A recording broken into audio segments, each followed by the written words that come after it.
अथ श्रीदक्षिणामूर्त्यष्टकम्। विश्वं दर्पणदृश्यमाननगरे तुल्यं निजान्तर्गतम् पश्यन्नात्मनि मायया बहुनिवोद्भूतं यथा निद्रया। यः साक्षात् कुरुते प्रबोधसमये स्वात्मानमेवाद्वयम् तस्मै श्रीगुरुमूर्तये नमः इदम् श्रीदक्षिणामूर्तये।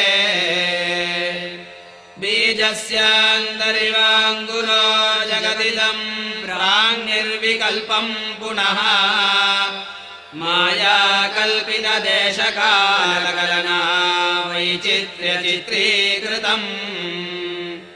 मायावीव विजृम्भयत्यपि महायोगीव यस्वेच्छया तस्मै श्रीगुरुमूर्तये नमः इदम् श्रीदक्षिणामूर्तये।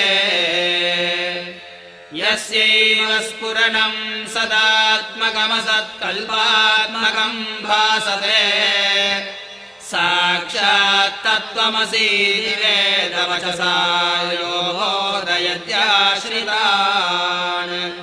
यत् साक्षात्करणात् भवेन्न पुनरावृत्तिर्भवाम्भोनिधौ तस्मै श्रीगुरुमूर्तये नमः इदम् श्रीदक्षिणामूर्तये। नानाक्षित्रघटोदरस्थितमहादीपप्रभास्वरम् ज्ञानं यस्य तु चक्षुरादिकरणद्वारा बहिस्पन्दते जानामीति तमेव भान्तमनुभाद्येतत्समस्तं जगत् तस्मै श्रीगुरुमूर्तये नमः इदम् श्रीदक्षिणामूर्तये। देहं प्राणमपीन्द्रियाण्यपि चलां बुद्धिं च शून्यं विदुः स्त्रीबालान्तजडोपमास्त्वहमिति भ्रान्ता वृषंवादिनः। मायाशक्तिविलासकल्पितमहाव्यामोहसंहारिणे तस्मै श्रीगुरुमूर्तये नमः इदम् श्रीदक्षिणामूर्तये। राहुग्रस्तदिवाकरेन्दुसदृशो मायासमाच्छादनात् सन्मात्रकरणोपसंहरणतो यो भूत्सुषुप्तः पुमान्।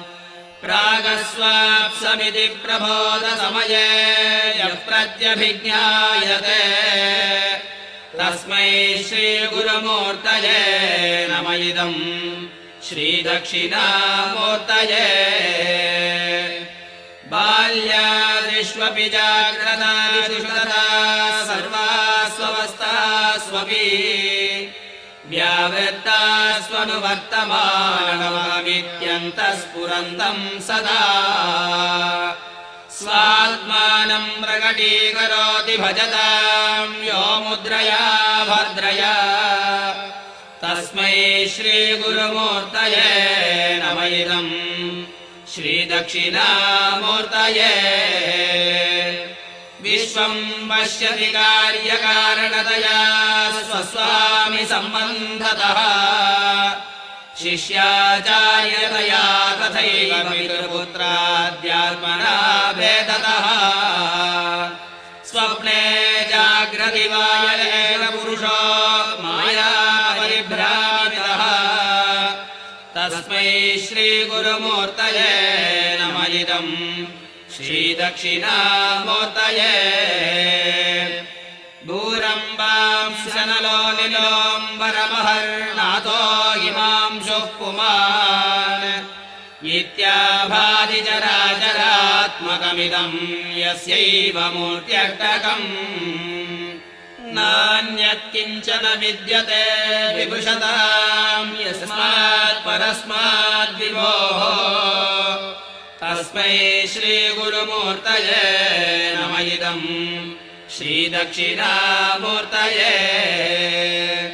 सर्वात्मत्वमिति स्फुटीकृतमिदम् यस्मादमुष्मिम् स्तवे तेनास्य श्रवणात् तदर्थमननात् ध्यानाच्च सङ्कीर्तनात् सर्वात्मत्वमहाविभूतिसहितम् स्यादीश्वरत्वम् स्वतः सिद्ध्येतत्पुनरष्टधा परिणतम् चैश्वर्यमव्याहतम्